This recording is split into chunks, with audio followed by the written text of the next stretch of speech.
자, 우리 정치권 차차 나아질 수 있을까요? 차재권의 차차 나아지겠지. 부경대 정치외교학과 차재권 교수 함께합니다. 어서 오십시오. 어서 오십시오. 자, 21대 국회 첫 국정감사가 지난 7일부터 시작이 됐는데 뭐 중반부에 들어섰는데 어떻게 보고 계세요?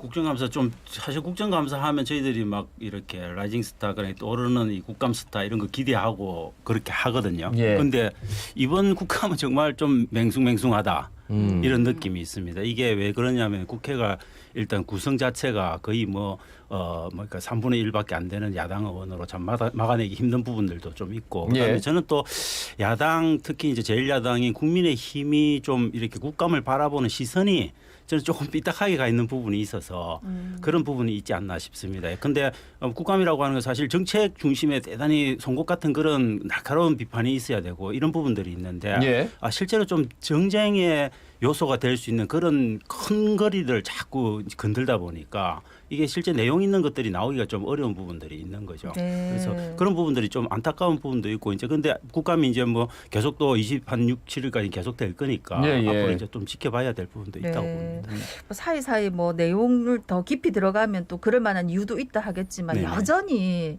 별거 아닌 것 같은 걸로 막 싸우고 아니, 소리 근데 지르고. 야당한테는 예. 별거 아니진 않습니다. 예. 대단히 큰 건이기 때문에 그럴 수밖에 없는데 이제 원래 국감의 의미에서는 이제 저는 뭐 정치학자로서 이제 국감을 바라보는 네. 입장에서 보면 그렇다는 이야기. 그러니까 이번 국정감사 최대 쟁점은 역시 법사위의 추미애 예, 예, 장관 아들 얘기. 그리고 금융위에서는 라임 옵티머스. 예, 예. 그러니까 이게 뭐 문건이 발견됐는데 예, 거기서 예. 5천만 원을 이제 강기정 예. 전 수석에게 예, 예. 전달했다. 예, 예. 뭐 이런 얘기가 있단 말이죠. 그건 이미 뭐 국감 이전에 이미 많이 나왔던 이야기고요. 근데 이제 국감은 국회의원들이 이제 뭐 하거든요, 확인하는 그러니까. 거고. 근데 뭐 그 외에 사실은 크게 있는 것도 아니고 그다음에 이제 저는 좀 이제 그 국감에서 이제 그런 라임 옵티머스 사태 같은 경우도 이제 따지는 이제 방향들이 보면 네. 사실 되게 사실관계 확인들이 좀 안 된 네. 부분들도 있습니다. 근데 금융위 관계자 이제 근데 그 옵티머스 이제 사장이 와가지고 그 정부 종합청사에서 뭐 이렇게 그 금융위 관계자를 만나고 이제 문건을 접수를 하는데 네. 그 접수하는 과정에서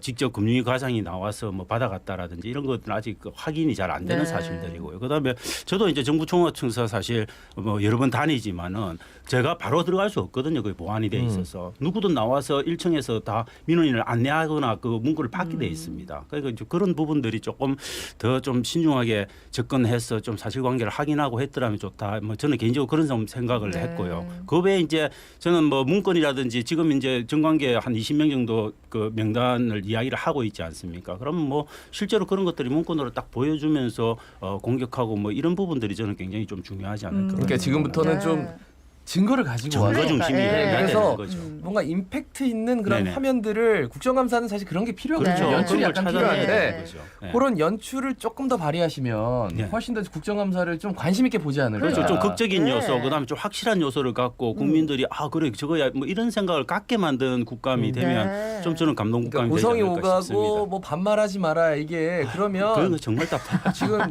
많이 힘들거든요 국민들이. 네. 그래서 코로나19 때문에 충분히 격조 있게 해나갈 수 네. 있거든요. 그래서 그런 그러니까. 부분. 여기에 딱 물었다. 네네. 여기 이게 내가 이렇게 답하면 저렇게 하고 이런 게 약간 네네. 그 노회한 정치인들은 그런 게 있거든요. 저는 뭐 2018년 네. 국감을 보면 박용진 의원 스타 되지 않았습니까? 네. 2019년에도 그랬지만 명백해가지고 완전한 증거 들어갖고 꼼짝달싹 못하게 만든 부분들이 있거든요. 저는 그런 국감들이 좀 됐으면 좋겠다는 아직 스타는 탄생을 안 거죠. 했군요. 이번에는. 근데 아직 스타 저는 안 국민들도 떠오르고 좀 있습니다. 그런 걸 바라고 뭐, 있지. 근데 예. 황보성이 의원이 스타 될 뻔했죠. 아이, 근데 참, 그거는. 조금 잡다한 문제로 사실. 예. 펭수를 참고인으로 불러가지고. 그 대단히 좀 웃긴 이야기죠. 근데 뭐 사실.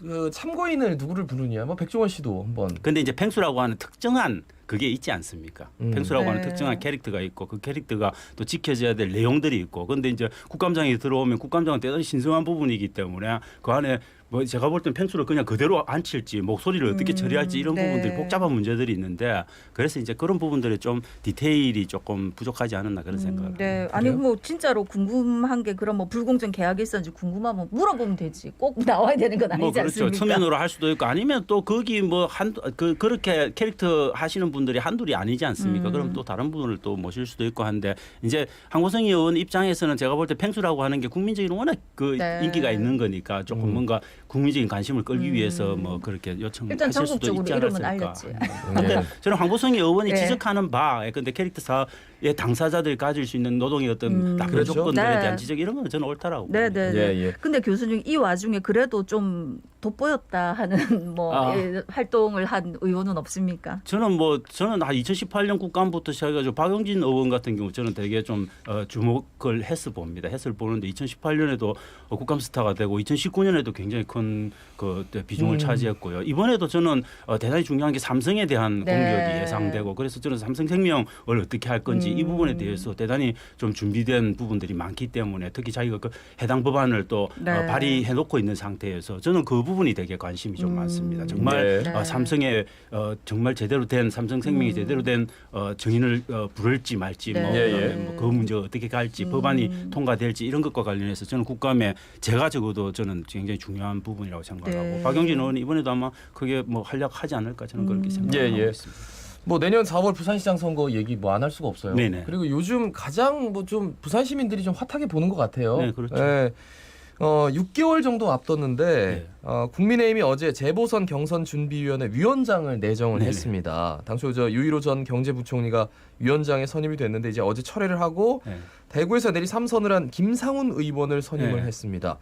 그러니까 초반부터 뭐 갈등이다 내용이다 이런 얘기가 약간 있던데 어떻게 보세요? 뭐 저는 갈등 내용 요소를 정확하게 알 수는 없지만은 그게 좀 있지 않았을까 하는 생각이 듭니다. 그런데 뭐 김종인 비대위원장이 대단히 좀 역정을 냈다. 뭐 네. 이렇게 해서 어떻게 하겠냐 뭐 이렇게 했다는 후문도 있습니다. 하기는 안 되지만 그렇지만 아무튼 이렇게 지금 현재 뭐 예컨대 국민의힘에서는 유일호 의원이 내정된 사실도 없다. 뭐 예컨대 성일종 의원 같은 경우 그렇게 이야기를 하시더라고요. 그렇지만 내정됐다는 건 기자들 사이에 이미 다 알고 있는 사실이고 그런 분을 바꾼다. 그런데 유일호 전 그 부총리죠. 부총리가 누구냐 이게 중요한 거죠. 친박에 사실은 대단히 가까운 사람이었고 그런 분이 사실은 보선에 그 총대를 맨다. 이게 다른 의원들한테 좀 받아들이기 어려운 부분들이 저는 있지 않았을까. 그리고 예. 그분이 현역 의원도 아니고 바깥에 있는 원외 인사고 이런 것들이 저는 좀 부담감을 줬을 가능성이 굉장히 많고 거기서 사실 그걸 이제 그 안에 있는 의원들이 그걸 비토를 했다는 이야기는 네. 김종인 비대위 체제에 저는 생채기를 낸 부분이 명백하게 있다라고 봅니다. 그렇겠죠. 네. 예. 지금 김종인 비대위원장은 내년 4월 부산시장 선거, 서울시장 선거를 어떻게 치르냐에 따라서 본인의 네. 운명이 갈리는데 근데 이조차도 이제 그 재보선 경선준비위원장을 선임을 했는데 네. 그조차도 이게 지금 내용으로 다시 번복하게 되고 이러면 면이 설 수 있을까? 근데 이제 내부적으로 이제 네. 정리하는 거는 이게 경선준비위원회라고 하는 명확한 타이틀이 있는 건 아니고 그냥 경선 룰을 정하는 정도에서 생각을 하고 실제로 경선준비위는 별도로 띄우겠다면 이게 이제 지금 국민의힘의 변명이긴 한데 저는 사실은 뭐 경선준비위에 가깝다라고 근데 봐야 지금 되는 경선룰이 거죠. 굉장히 중요하거든요. 예, 왜냐면 부산 경선룰이 같은 대단히 경우에는 중요하죠. 굉장히 후보가 많아요. 많다 보니까 어떤 경선을 그러니까 반반으로 기존에 했던 것처럼 하느냐 예. 아니면은 정말 완전 경선을 그렇죠. 하느냐 진짜 미스터 트롯처럼 네. 정말 바닥에서부터 하느냐 네.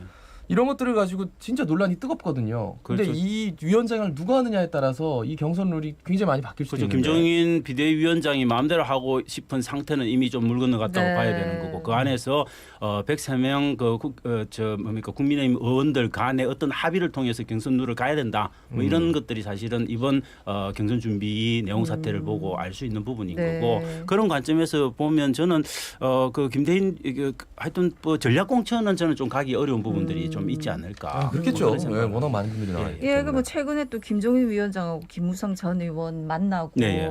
그러면서 또 현역 의원 보선 출마 반대한다 이런 입장 밝혀갖고 서병수 후보, 서병수 의원 같은 예, 경우에는 예, 예. 또 막 후보는 뭐 시민이 정하는 거다 뭐 그렇게 이렇게 이야기를 네, 했죠. 그렇겠죠. 근데 이건 명백하게 그 대립 구도를 저는 김종인 비대위원장이 정말 이게 아주 노예하고 정말 경험이 연륜이 있는 그런 정치가니까 자기 편들을 묶어내는 과정들을 가고 있다라고 봅니다. 그래서 실제로 친박 계열의 어떤 의원들을 좀 고립화시키고 뭐 이런 과정들을 저는 좀 가고 있고 특히 서병수 의원은 대단히 중진이고 부산시장이 됐을 경우에 이게 굉장히 큰 사실 정치적인 자산이 또 될 수 있는 부분이기 때문에 그것에 대한 견제를 하고 있는 과정이고 그 과정에서 김무성 전 의원이라고 하는 대단히 큰 당대표 출신의 그 큰 정치적 자산을 자기 영역으로 끌어들여서 저는 지금 합종하고 있는 상태가 아니냐 그렇게 봅니다. 네. 그러니까 후보들이 많은데 그 예. 후보들을 다 만족할 수는 없지만 네. 누가 하나 딱 나와가지고 그 후보들을 이제 조율을 해가지고 본인이 통합을 할 수 있다면 네.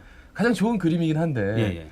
워낙 그 친박과 비박 간의 그 오래된 해묵은 무언가가 있기 때문에 지금 당장 위원장도 이렇게 나타나니까 저는 그래도 네. 이제 김무성 후보는 대단히 제가 볼 때는 미래포럼이라고 하는 게 대단히 큰 규모의 60명 정도를 이끌어가는 굉장히 큰 포럼의 예, 예. 사실은 좌장이라고 봐야 되기 때문에 저는 그게 대단히 앞으로 보선 과정도 그렇고 대선 과정에서 저는 어떤 결집을 해내는 그리고 한 사람의 정말 걸출한 후보를 끄집어내는 그런 킹메이킹 역할에서 저는 대단히 중요한 역할을 할 김무성 거라고 의원이? 보고 그 과정에서 저는 김정인 그 비대위원장과 예. 김무성 전 대표 간의 어떤 그게 저는 교감이 조금 있지 않을까 싶은 생각이 듭니다. 예, 예, 네. 예.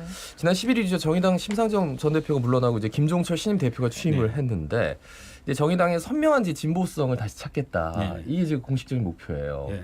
어떻게 보세요? 오래전에 했었어야죠. 아, 오래전에 했었는데 지금까지 조금 사실은 늦었다? 민주당의 이중대라고 봐야 되는 거고요. 앞으로도 민주당의 이중대를 벗어날 가능성 그리고 독자적으로 자기 어떤 어떤 몫을 갖고 정치적인 목소리를 낼 가능성 이거는 저는 굉장히 오랜 기간 걸린다라고 봅니다. 그래서 저는 정의당 뭐 김종철 대표 체제가 출발한 거는 저는 포스트 노회찬 심상정 체제를 만든다는 건 대단히 의미 있는 거라고 보지만 사실 국민 누구도 김종철이 누군지 몰라요. 문제는. 저는 그런 부분들에서 사실 굉장히 지금까지는 개인기 중심으로 정의당이 인기를 얻어갔는데 예. 개인기가 없는 상태에서 어떻게 네. 정책으로 인기를 얻어갈까 이 부분에 대한 고민을 저는 심각하게 해야 되는데 저는 민주당과 좀 어떻게 차별성 있는 걸 만들어내느냐. 근데 취임 연설 보니까는 그래도 굉장히 차별성을 만들어내고 굉장히 중요한 표현이 국민의힘과 그다음에 민주당이 지금까지는 의제를 장악했다면 이제는 정의당이 의제를 끌어가고 자기들이 그 문제에 대해 답을 해야 될 거다. 뭐 이렇게 저는 대단히 공격적인 멘트라고 보는 거예요. 내년 그런 보궐선거에 이제 예, 저는 그렇게 민주당은 갈 거라고 봅니다. 부산시장, 서울시장 후보 내면 안 된다. 뭐 진짜 자기들로 해달라는 네. 말이겠죠. 근데 범진보 그건 연합으로. 뭐 자기들 생각인 거고 그건 쉽지 않은 거고요. 네. 글쎄요 어떻게 될지 한번. 근데 김종철 신임 대표 같은 경우에 국민들이 잘 모른다고 하셨는데 많이 아는 분들 많습니다. 근데 생각보다는 뭐 그렇게 저는 네. 인지가 잘 몰라요. 높은 인물은 네, 아니라고. 네. 네, 근데 이제 차차 알아지겠죠. 네. 네, 대표니까. 예. 네. 그 김해신 공항 검증 얘기를 우리가 정말 많이 했는데 이게 내년 부산시장에도 영향을 좀 미칠까요? 어떻게 보세요?